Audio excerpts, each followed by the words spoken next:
Welcome to my channel. Ako po si Abby na maghahatid sa inyo ng mga true crime stories sa wikang Tagalog. Kung mahilig kayo sa mga ganitong klaseng storya, ay i-click nyo na ang subscribe button para updated kayo sa aking mga videos. I-click nyo na rin po ang like button kung nagustuhan nyo ang video na ito. Ang mga magulang ay may napakahalagang papel sa pagpapalaki ng isang bata. Sila ang pangunahing guro at gabay na nagbibigay ng pundasyon sa pagkatao, moralidad at tamang asal ng kanilang anak. Subalit paano na lamang kung ang mga tumatayong magulang ng isang bata ay sadyang mapang-abuso? Ano na lang ang kahihinatnan ng isang tao na ang kinagisnan ay puro kalupitan? Ang Austin ay isang lugar sa Texas na buhay at kilala sa pagiging sentro ng kultura, sining at teknolohiya. Dito matatagpuan ang ilan sa mga pinakamagandang live music venues sa buong mundo, kaya tinatawag itong live music capital of the world. Malaki ang papel ng Austin sa industriya ng musika, pati na rin sa mga makabagong teknolohiya. Bukod dito, ang Austin ay mayaman din sa kasaysayan at likas na kagandahan. Mayroong maraming parke, lawa at outdoor activities na pwedeng gawin tulad ng pagpasyal sa Zilker Metropolitan Park o kayaking sa Lady Bird Lake. Kilala rin ang Austin sa mga sikat nitong pagkain lalo na ang barbecue at Tex-Mex. Ang Austin ay isang lugar na patuloy na umaakit ng mga tao mula sa iba't ibang bahagi ng mundo dahil sa makulay nitong kultura at oportunidad. Isa sa mga nahumaling sa napakagandang oportunidad sa lungsod ay ang 18-year-old na si Haruka Weiser. Si Haruka ay isang American-Japanese na ipinanganak noong June 20, 1997 sa Portland, Oregon. Lumaki siya sa masaya at mapagmahal na pamilya. Ang kanyang mga magulang ay sina Thomas Weiser at Yaso Tsunemine. Mayroon siyang dalawang kapatid na sina Naburo at Naomi. Mahusay na mag-aaral si Haruka, maganda ang kanyang mga marka sa elementary. Pagtungtong naman niya ng high school ay nagpamalas siya ng galing sa math at science. Lubos siyang ipinagmamalaki ng kanyang pamilya. Nang magdalaga ay nahilig si Haruka sa pagsasayaw at theater. Nakiusap siya sa mga magulang na payagan siyang kumuha ng ballet lessons. Sa edad na 13, pinayagan siyang mag-ballet na lubos niyang kinahiligan. Sa kabila ng pagiging abala sa kanyang bagong interes, ay hindi napabayaan ni Haruka ang kanyang pag-aaral.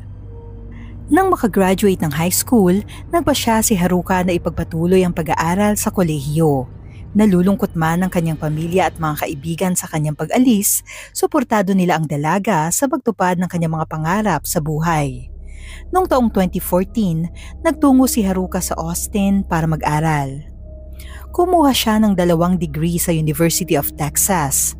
Pangarap niyang maging doktor kaya kumuha siya ng pre-med courses. Nais din niyang paghusayan pa ang kanyang talento kaya nag-enroll din siya sa Theater at Arts. Mistulang estranghero si Haruka sa lugar ng Austin, malayo sa pamilya at walang kakilala. Pero hindi ito naging balakid upang magpatuloy siya sa kanyang buhay sa universidad. Mabilis siyang nakapag-adjust at nagkaroon ng mga kaibigan. Sa unang taon niya sa university ay naitampok na siya sa ilang mga pagtatanghal sa entablado. Subalit ang kanyang dunong, talento at mga pangarap ay maglalaho na parang bula noong April 4, 2016 nang hindi na siya nagpakita sa kanyang mga klase sa umaga. Bagay na katakataka para sa mga kaibigan niya dahil hindi siya ang tipo ng taong ipagpapaliban ang pag-aaral para sa mga mabababaw na dahilan. Hindi rin nila makontak ang dalaga. Maging ang kanyang mga guro ay hindi siya mahagilap. Dahil dito ay nag-file na sila ng missing persons report sa mga otoridad. Nagsimulang maghanap ang mga otoridad sa kinaroroonan ni Haruka. Inuna nila ang bahay na tinutuluyan ng dalaga at tulad ng inaasahan ay wala siya doon. Hindi alam ng mga kasama niya sa bahay kung nakauwi pa siya noong gabi bago ang araw ng kanyang pagkawala. Nabigo ang mga otoridad na mahanap siya sa mga lugar malapit sa kanyang tinitirhan kaya nagpasya na sila na palawakin ang paghahanap.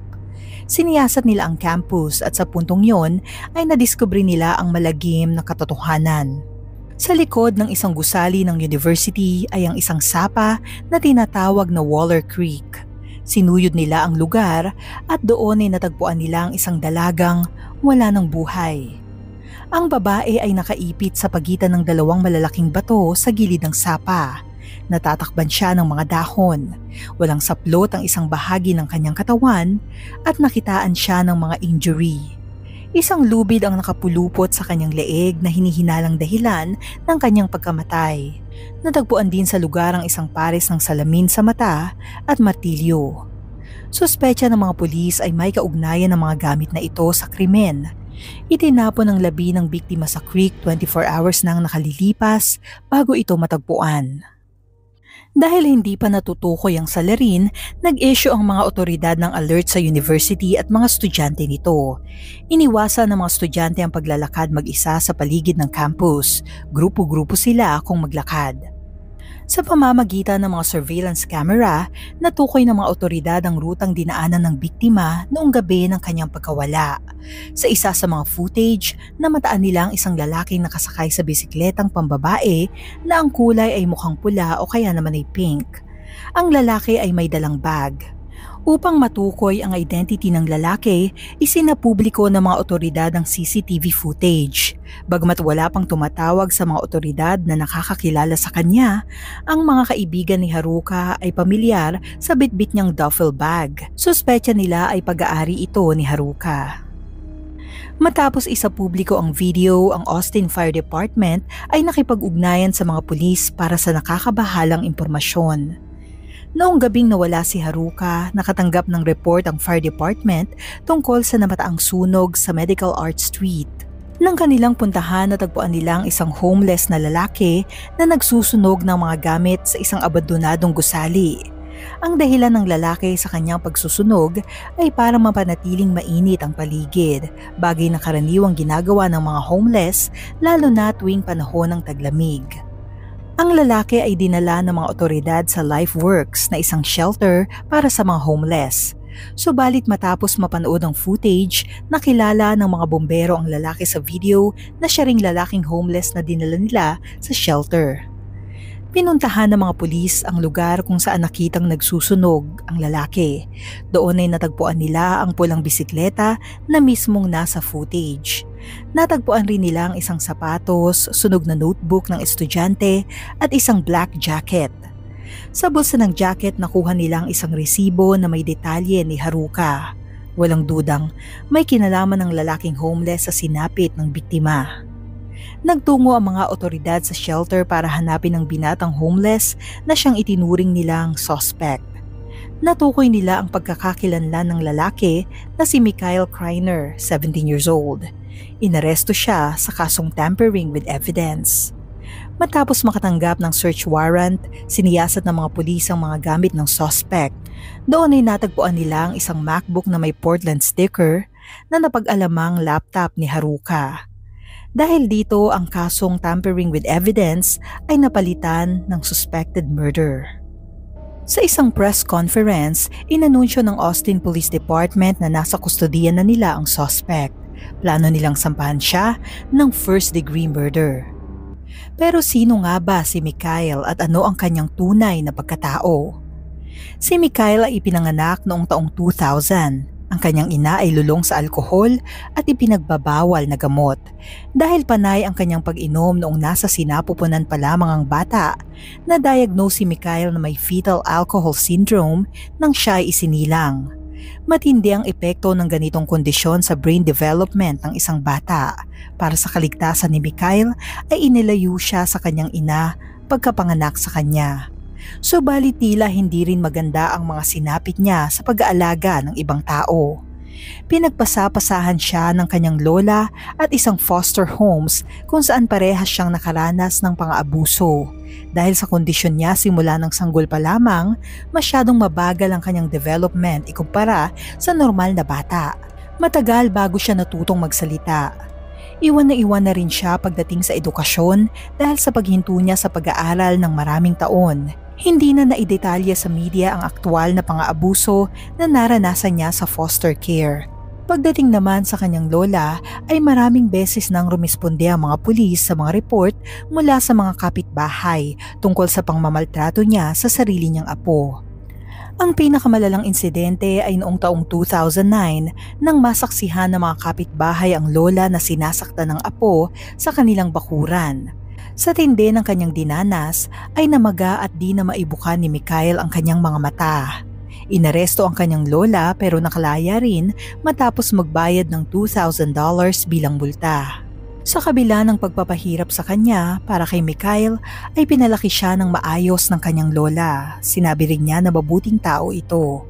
Nang ipasa sa foster care si Mikhail, na-diagnose siya na may autism, depression at schizophrenia. Ilan sa mga kapitbahay ay napansing tila nakikipag-away siya sa isang invisible na tao. Hinihinala nilang senyalis ito ng kanyang mga kondisyon. Ayon naman sa kanya mga kapatid, kadalasan ay malambing at positibo naman ang kinikilos niya, ngunit sa isang iglap ay maaari siyang sumpungin. Sa kasamaang palad, ni isa sa mga kondisyong ito ay hindi nabigyan ng kaukulang lunas. Kalaunan ay pinalayas na siya ng kanyang lola. Sa edad na 16, si Mikhail ay mag-isa na lamang sa buhay. Naglakad siya ng napakalayo at nakisakay sa mga napapadaang sasakyan hanggang sa marating niya ang Austin. Doon ay naging palaboy at homeless si Mikhail. Natutulog siya sa mga center o kahit saan na maaaring tulugan. Hanggang dumating ang araw na nakagawa siya ng hindi maganda. Nang maaresto ay walang masyadong masabi si Mikhail sa mga otoridad. Sa resulta ng psychological evaluation na isinagawa sa kanya, napag-alamang napakababa ng kanyang intelligence level ikumpara sa pangkaraniwang tao na may kaparehas na edad. Tulad ng unang diagnosis, nakumpirma ang kanyang mga kondisyon na autism, depression at schizophrenia. Gayunpaman, lumalabas na nasa sarili si Mikhail nang isagawa niya ang krimen dahil nagawa pa niyang itago ang labi ng biktima at sunugin ng mga ebidensya. Sa pamamagitan ng mga nakuhang ebidensya at CCTV footage, napagtagpi-tagpi ng mga otoridad ang naganap noong gabing nawala ang biktima. Alas 9:30 ng gabi noong April 3, 2016, nilisan ni Haruka ang campus matapos ang dance class. Tumawag siya sa kanyang roommate para sabihing pauwi na siya. Ang rutang tinahak niya ay ang karaniwang ruta niya pauwi. Sa CCTV footage, nakita si Mikhail na umaaligid sa isang van na nakaparada. Pinaniniwalaan na ang panloloob sa van ang pangunahing motibo ng suspect sa naturang lugar. Subalit nang masilayan niya si Haruka na paparating ay nabaling sa kanyang atensyon ng suspect. Bukod sa kanilang dalawa ay walang ibang tao sa paligid. Nakuha sa CCTV footage na ibinababa ni Mikhail ang kickstand ng bisikleta at may binunot na makintab na bagay. Sumunod ay sinundan niya si Haruka. Ang sumunod na pangyayari ay ang pag-atake ng suspect sa biktima. Sa puntong yon, sinamantala ni Mikhail ang pagkakataon para galawin si Haruka. Matapos makuha ang gusto ay tinapos niya ang biktima sa pamamagitan ng pagpulupot ng lubid sa kanyang leeg. Kinaladkad si Haruka papuntang creek. Doon ay isinuot siya sa pagitan ng dalawang malalaking bato at tinakpan ng mga dahon at debris. Bumalik si Mikhail sa kalye kung saan niya iniwan ang bisikleta matapos noon ay nilisan na niya ang lugar. Nahagip sa CCTV na naglalakad siya habang dalang bisikleta at iika-ika na tila may iniinda sa kanyang binti. Sa puntong yon, pinaniniwala ang dala niya ang mga gamit ni Haruka at pabalik siya sa abandonadong gusali kung saan siya ay natutulog. Kinabukasan, nang mapagtanto niya ang nagawang krimen, pinlano niyang sirain ang mga ebidensya. Sinunog niya ang mga ito dahilan para tumawag ng atensyon sa mga nasa paligid kaya pinuntahan siya ng fire department. Matapos nun ay dinala siya sa shelter at sumunod ay inaresto na siya.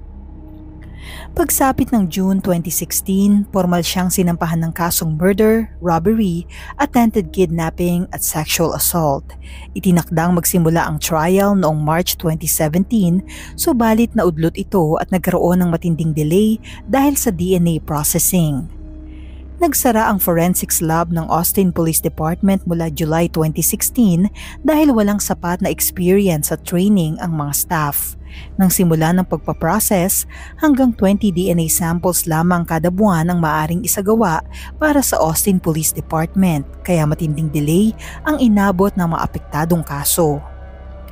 Kalaunan ay na-reschedule ang trial noong July 2018, 2 taon matapos mangyari ang krimen. Nahaharap si Mikhail sa sentensyang di bababa sa 40 years na pagkakabilanggo. Hindi siya maaaring sentensyahan ng kamatayan dahil siya ay isang menor de edad. Umaapaw ang mga ebidensyang iprinisinta sa jury kabilang ang mga footage, ang ginamit na lubid at mga gamit na pagmamay-ari ni Haruka. Isa sa mga matibay na ebidensya ay ang salamin sa mata ng suspect na natagpuan mismo sa tabi ng labi ng biktima. Kinumpirma ng doktor na siyang pinanggalingan ng naturang salamin na si Mikhail ang may-ari nito at bukod tanging ang suspect lang ang may ganitong klasing salamin. Mariin namang itinanggi ni Mikhail ang pagpatay sa biktima. Sinabi niyang nasa ospital siya para mag-charge ng cellphone noong mga oras na nangyayari ang krimen. Subalit wala siyang maipakitang ebidensya na makapagpapatunay sa kanyang alibi. Sinabi rin niyang napulot lang niya ang bag ni Haruka sa daan nang siya ay pauwi na.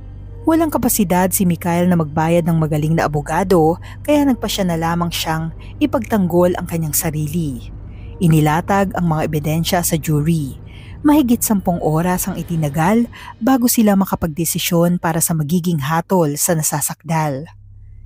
Si Mikhail ay hinatulan ng guilty sa pagpatay kay Haruka Weiser. Sinintensyahan siya ng pagkakabilanggo na hindi bababa sa 40 taon.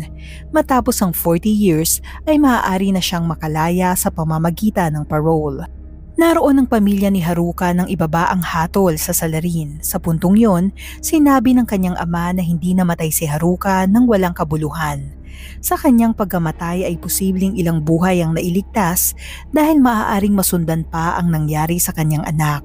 Tahimik lamang si Mikhail habang nagbibigay ng mensahe ang ama ng biktima. Ang university ay gumastos ng $13 million upang higpitan ang seguridad sa campus sa pamamagitan ng pagdadagdag ng mga patrol officers, ilaw at CCTV sa paligid. Umaasa silang hindi na maulit pa ang sinapit ni Haruka.